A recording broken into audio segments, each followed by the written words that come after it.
अनेकांच्या पोटातील ओठावर येणाऱ्या गोपितांची बिनधास्त मांडणी करणारं बातमीपत्र। काँग्रेस राष्ट्रवादीचे प्रवक्ते तसेच उबाटा त्यांना दबावण्यामध्ये ज्यांनी महत्त्वाचा रोल निभावलाय ते संजय राऊत आज शहरात होते। ज्या शिवसेना प्रमुखांनी ज्यांना शिकवण दिली असे म्हणतात ते प्रमुख संभाजीनगरच्या जाहीर सभेत बोलले होते, प्यार किया तो डरना क्या। संजय राऊत सारखे पत्रकार होऊ नका ही पत्रकारांना विनंती। राऊत हे सतत हँगओव्हरमध्येच असतात, त्यांचा चेहरा रात्री तसाच असतो व सकाळी पण तसाच असतो। अशा पत्रकारांपासून समाजाने सावध राहिलं पाहिजे। या वक्तव्यामुळे सत्यता आहे। उबाटा, राष्ट्रवादी आणि काँग्रेसचे कार्यकर्ते कंटाळलेत, अंतर्गत नाराजी बाहेर येते। याला ते ईडीची धाक आणि गद्दार म्हणतील। 13 नंतर स्वाभिमानीने जगावे म्हणून शिवसेना उबाटा गट भाजपमध्ये येतील, म्हणून हा भूकंप 13 तारखेनंतर होईल। 15 लोकांमध्ये सरकार आणणार हे जगाचं 8वं आश्चर्य आहे। नाव उघड करीत नाही, अनेक जण येणार, त्यांच्याकडे उमेदवार राहतील का नाही। निकाल लागल्यानंतर त्यांना आमच्या पक्षात यावंच लागेल। सगळे पक्षाचे प्रमुख दादा भुसे यांच्या बंगल्यावर बसले होते, तेथे चर्चा झाली। प्राथमिक चर्चा झाली आहे। त्या चर्चेच्या अनुषंगाने राम मंदिर उद्घाटनानंतर मुख्यमंत्री एकनाथ शिंदे, देवेंद्र फडणवीस आणि अजित पवार यांची बैठक होईल आणि त्यानंतर जागा वाटपाबाबत ठरेल। पण काटे असे तरी नेहमी फिरत असतात इकडे तिकडे। असं तुम्ही कुठल्या मुद्द्यावर म्हणताय की ठाम निकाल लागला की 15 लोक त्यांना अपात्र व्यक्त व्हावं लागेल किंवा पक्ष इतर जॉईन करावं लागेल आणि आमच्या पक्ष जॉईन करण्याशिवाय त्यांना पर्याय नाही। हे साधं गणित आहे। अपात्र त्याच्यात घ्यायचंय, सर्टिफिकेट घ्यायचंय का पक्षांतर करायचंय ते तातडीने त्यांना लक्षात येईल।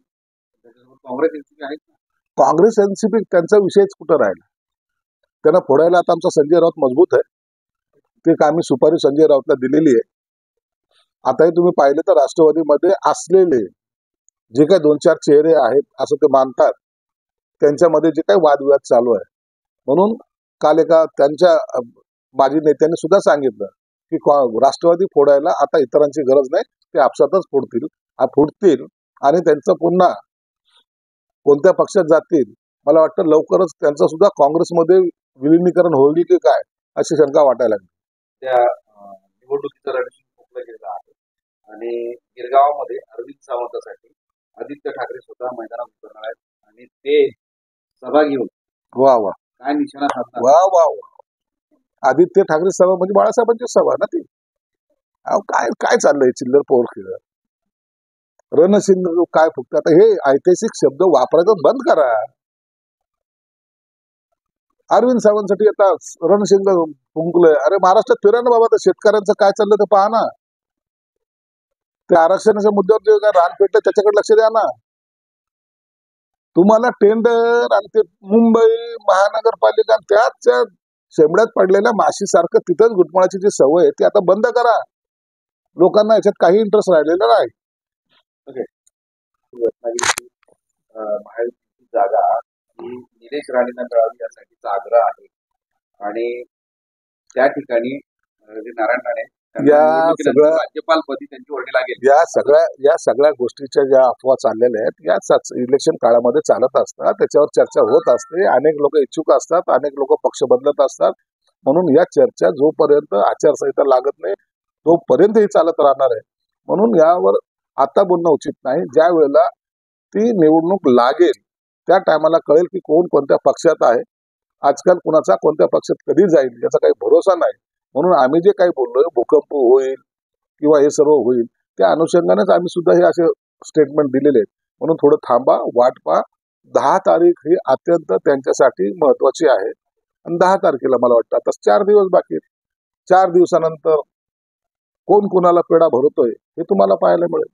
आता तुमची शिवसंकल्प यात्रा आजपासून सुरू होते महाराष्ट्रात आणि ती शिवसंकल्प यात्रा कशासाठी याचा लोकांना प्रश्न पडलाय। म्हणतात की आम्ही काम केलं, आम्ही लोकात जायची आमची मानसिकता आहे। आम्ही दरवेळेला कोणत्या ना कोणत्या कारणामुळे जनतेमध्ये राहू इच्छितोय।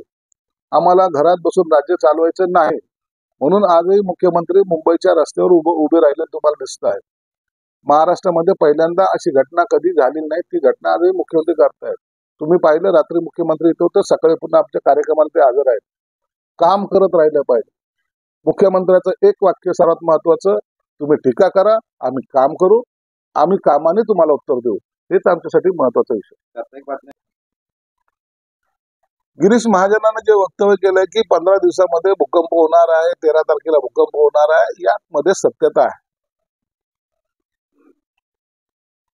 या पक्षातल्या उबाठा गटातले असतील, राष्ट्रवादीचे असतील, काँग्रेसचे असतील, तेथील कार्यकर्ते कंटाळलेले आहेत. आता ते संभ्रम अवस्थेत आहेत.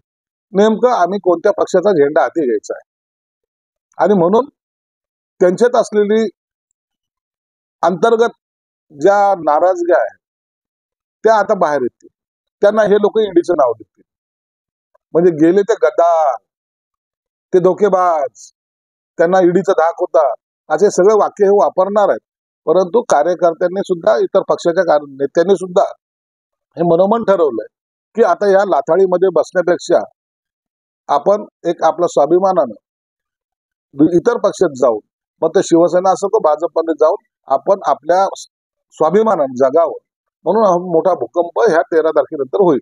म्हणजे कोरोनाच्या काळात उद्धव ठाकरेंनी घरात बसून राज्य चालवलं, लोकांना वाचवलं, पण तुमच्यासारखे घराच्या बाहेर पडून राज्य लुटलं. तुम्ही घरात बसून राज्य चालवलं आणि अजित दादा कोरोनाच्या काळात 8:30 वाजता मंत्रालयात होता. हा विरोधाभास नाहीये. मग शरद पवारांनी जे तुम्हाला चिमटे काढलेले की 2.5 वर्षाच्या कालखंडामध्ये 2 वेळेला मंत्रालयात आले, त्याला उत्तर का दिले नाही तुम्ही? स्वाभिमानी आहात ना, तुम्हाला स्वाभिमान तुमचं जागृत होतो ना. त्याच उद्धव ठाकरे साहेबांबद्दल शरद पवार साहेबांनी जे बोललं त्याला प्रत्युत्तर द्यायला पाहिजे. घरात बसून सत्ता चालवता येत नाही. मी घरात बसून गाडी 120च्या स्पीडने कशी चालवू शकतो असं जर म्हणण्यासारखं ते उदाहरण आहे. अरे तुला स्टेरिंग हातात घ्यावं लागेल, एक्सलेटर दाबावं लागेल, तेव्हा ती गाडी पळते. घरात बसून मी ऑटोमॅटिक गाडी चालवली, मी ऑटोमॅटिक चंद्रावर गेलो, मी ऑटोमॅटिक सर्व शेतकऱ्याचा प्रश्न सोडवले. असं कसं होतं बाबा? वस्तुस्थिती काय याची जाणीव ठेवा. आजही तुम्ही घरात बसल्यामुळं लोक आज तुमच्यावर टीका करतायत. एकही उदाहरण असं तुमच्याकडे नाही ज्या 2.5 वर्षाच्या कालखंडामध्ये आपण सर्वात लोकांच्या लक्षात राहिलं असं एखादं काम केलं. म्हणून लोकांच्याही मनात आहे आणि तुमच्याही मनात आहे की उद्धव साहेबांनी घरात बसावं. त्याचा तुमचं जे काही मनात आहे ते काम आम्ही करतो, आम्हाला तुम्ही सहकार्य करा. साठी पुन्हा लंडनवारी करणार का पुन्हा नवीन तारीख देणार, असा एक रोचक सवाल केलेला. अहो, एखाद्या सरकारमधल्या मंत्र्यांनी त्याच्या खात्यासंदर्भात असलेल्या म्हणजे संबंधित विभागातर्फे जर काही प्रयत्न करत असेल, त्याला काही कालावधी लागत असेल तर त्याच्यावर एवढी चिंता करण्याची काही गरज नाही. वाघ नखे आणून आम्हाला कुणाच्या पोटातला कोथळा बाहेर काढायचं नाही, तर ते जनतेला महाराजांचा इतिहास सांगायचा आहे. म्हणून तुम्ही त्या वाघनखाची चिंता करू नका. ते लवकरच येतील आणि योग्य वेळेला येतील.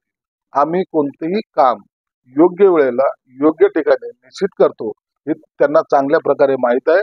म्हणून ती योग्य वेळ आता आलेली नाही, येईल त्या टायमाला त्या वाघनखे निश्चित त्यांना आम्ही दाखवू. सुधीर भाऊंना काहीतरी आवाहन करणार होते. नाही, सुधीर भाऊला हेच सांगतोय की बाबा ते वाघनखे आणलं तर पहिले त्यांना दाखवा, मारू नका. नाही तर त्याच भांडवल करायला बसलेत. हे यांना आता भांडवल करण्यापेक्षा दुसरं कोणताही उद्योग यांच्याकडे राहिलेला नाही. जे आपण स्वतः काही करायचं नाही आणि लोकांवर बोट दाखवायचं, ही परंपरा आता यांच्यामध्ये रूढ झालेली. काँग्रेस असो, राष्ट्रवादी असो, उबाटा असो, यांनी टीका करणं हेच यांचं शस्त्र मानलेलं आहे. आणि लोक यांच्या टीकेपासून आता दूर जायला लागलेले आहेत. ते आमच्या बरोबर राहतील. लोकसभा आणि विधानसभा आम्ही त्यामुळे प्रचंड मताने त्यांच्या आशीर्वादाने निवडून येऊ, एवढं मात्र निश्चित. धन्यवाद. आज मराठी पत्रकार दिन. अनेक मान्यवरांची नावं आजही लोकांच्या स्मरणात आहेत. आचार्य अत्रेपासून तर शिवसेना प्रमुखापर्यंत त्यामध्ये अनेक फळीतले नेते म्हणण्यापेक्षा पत्रकारातले ज्येष्ठ, त्यांनी जे काही योगदान या महाराष्ट्रासाठी दिलंय त्याचा खरंच आम्हा सर्वांना अभिमान आहे. पत्रकारिता कशी असावी, आज या पत्रकारितेला काही लोक बाजारू समजतात, परंतु त्यावेळेचे जे काही पत्रकार होते ते पत्रकार आजही असे अनेक पत्रकार आहेत ज्यांच्या शब्दाला, ज्यांच्या लेखणीला एक आगळं वेगळं महत्व आज आहे. म्हणून या पत्रकारामुळे जो लोकशाहीचा 4था आधारस्तंभ मानला जातो, त्यांना आमचं खऱ्या अर्थानं शुभेच्छा आम्ही देतोय. आणि हीच तशी पत्रकारिता भविष्यात त्यांच्याकडून आम्हाला अपेक्षित आहे. संजय राऊत सारखं पत्रकार होऊ नका, एवढं फक्त तुम्हाला विनंती करतो. बाळासाहेब घटक पक्षांची काल तीव्र नाराजी दिसली. लोकसभेमध्ये घटक पक्ष जे आहेत ते कोणत्या जागा देणार आणि त्यातल्या त्यात 3च फक्त जागा वाटप करणार असं सुरू आहे. आणि त्यामुळे त्यांनी असं सवाल विचारले की आमचं काय. असं झालेलं नाही. काल महायुतीची जी बैठक झाली त्या बैठकीमध्ये सगळ्या पक्षाचे प्रमुख हे दादा भुसेच्या बंगल्यावर बसले होते. त्या ठिकाणी त्या चर्चा, प्राथमिक चर्चा ज्याला म्हणतात, त्या नेत्याने केलेली आहे. प्रत्येकाचं काय म्हणणं आहे किंवा प्रत्येकाला काय वाटतं, इलेक्शन लढवण्यापासून तर जागा वाटपापर्यंत या प्रत्येक गोष्टीवर त्यांची चर्चा झालेली आहे. आणि त्या चर्चेच्या अनुषंगानं आता ही जी काही पुढची जी स्टेप आहे असेल, ही राम मंदिर उद्घाटनानंतर एकनाथ शिंदे साहेब, देवेंद्र फडणवीस साहेब, अजित दादा यांची मुख्य बैठक त्या होईल.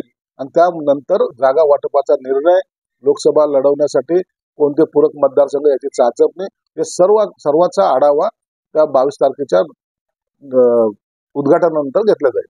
आधीच तुमच्यामध्ये भाजप, शिवसेना आणि एनसीपी या तिघांमध्येच जागा वाटपासाठी रस्सीखेच आहे.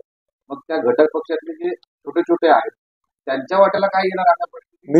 निश्चित याबद्दलचा सर्व प्लॅन ज्याला म्हणतात, ऍक्शन प्लॅन ज्याला म्हणतात, तो या तिन्ही नेत्यांनी तयार केलेला आहे. म्हणून घटक पक्षाला चिंता करण्याची काही गरज नाही. ही बैठक तशी नव्हती. तुम्ही बैठकीला एक वेगळं स्वरूप देताय. ही बैठक मी सांगितलं की प्रत्येक पक्षाचे जे काही युतीमध्ये आहे त्या पक्षाच्या प्रमुख नेत्यांची बैठक होती. जे कोर कमिटी ज्याला आपण म्हणतो त्यांची ती बैठक होती, प्राथमिक बैठक होती. या बैठकीमध्ये त्यांनी आपापली मतं एकमेकाशी चर्चा करून एकत्रितपणे मग मुख्य नेत्यांबरोबर जी काही बैठक होईल त्या बैठकीवर ते मांडायचे. म्हणून ही प्राथमिक चर्चा केली. 22 तारखेला होणारी चर्चा जी आहे ती फायनल चर्चेच्या दिशेने जाणार. नाराजी व्यक्त केली की आमचा वापर फक्त सभामध्ये गती वाढवून केला जाते. आणि याला उत्तर संजय राऊतांनी दिले की तुमच्या सोबतचे सगळे घटक पक्ष मेलेल्या कोंबड्या त्यांच्याकडे. संजय राऊत काय बोल, काँग्रेस, राष्ट्रवादीचे प्रवक्ते तसेच शिवसेना जी उद्धव बाळासाहेब ठाकरेंची त्यांना डुबवण्यामध्ये ज्यांनी महत्वाचा रोल निभावला असे संजय राऊत आज संभाजीनगरमध्ये आले. आणि आल्यानंतर त्यांना काही जुन्या आठवणीचा उजाळा त्यांनी या ठिकाणी दिला. प्रेमाबद्दल काही बोलले. आम्ही 25 वर्ष प्रेम केलं, आता त्यांचा घटस्फोट झालाय. काही अनेक वाक्य त्यांनी वापरले. त्या वाक्य वापरण्यात मला काही इंटरेस्ट पण नाही. परंतु ज्या शिवसेना प्रमुखांनी यांना शिकवण दिली असं हे म्हणतात, ज्या शिवसेना प्रमुखाच्या शिकवणीवर आम्ही मोठे झालो, त्यांच्या बरोबर अनेक काळ काढला असं हे जे सांगतात, ते शिवसेना प्रमुख असे बोलले होते याच संभाजीनगरच्या सभेमध्ये. प्यार किया तो डरना क्या. एखाद्यावर प्रेम करत असाल तर तुम्ही बिनधास्तपणे करा असं गोपीनाथ मुंडेंना शिवसेना प्रमुख या संभाजीनगरच्या जाहीर सभेमध्ये बोलले. परंतु आता यांचं असं उलट जे आकडे फिरलेले, त्याचे जे काटे उलटे फिरलेले, त्यात हे म्हणतात की आम्ही प्रेम करून फसलो होतो. यांना असं वाटतं की एखाद्यावर प्रेम करायचं म्हणजे त्याचे पूर्ण कपडे उतरवायचे. असं होत नसतं. आपण काम करताना इतरांच्या भावना सुद्धा समजून घेतल्या पाहिजे आणि आपल्या भावना सुद्धा इतरांना समजल्या पाहिजे. यांना एका हाताने टाळी वाजवायची सवय आहे. म्हणून त्यांनी आज पुन्हा त्याच पद्धतीने टीका करायचा प्रयत्न केलेला आहे. मी त्यांना या माध्यमातून निश्चित सांगेन, तुम्ही इतरांची चिंता करू नका. आम्ही कोंबड्यासारखे मरणार आहोत का बोकड्यासारखे चढणार आहोत किंवा आम्ही काय म्हणतात त्याला रेडा आहोत, याची सगळी चिंता तुम्ही करू नका. आम्हाला भविष्याची चिंता नाही, आम्हाला मुद्द्याशी किंवा आमच्या बाळासाहेबांच्या विचाराची चिंता होती. म्हणून आम्ही केलेला उठाव या महाराष्ट्राने जगाने पाहिलेला आहे. कल क्या मिलेगा या भिकेवर आम्ही राजकारण करत नसतो आणि करणार नाही. म्हणून आमची चिंता करण्यापेक्षा तुमची असलेली काय आघाडी वगैरे चालली ना ती, त्याची चिंता जरूर करा. तुम्हाला जो सर्वांनी जो काही जीपीए दिलेला आहे, पॉवर ऑफ अटर्नी ज्याला म्हणतात, ते जे तुम्हाला दिलेली आहे ती सांभाळून लॉकरमध्ये ठेवा. कारण की काही दिवसातच या 10 तारखेनंतर तुम्हाला त्याची आवश्यकता भासणार आहे. तुम्हाला हेच लोक ज्यांच्याकडून पॉवर ऑफ अटर्नी घेतली तेच लोक तुमच्या मागे लागणार आहे, एवढं मात्र निश्चित आहे. बेधडक निर्भीड बिनधास्त मांडणी करणारा खबऱ्या लाईव्ह.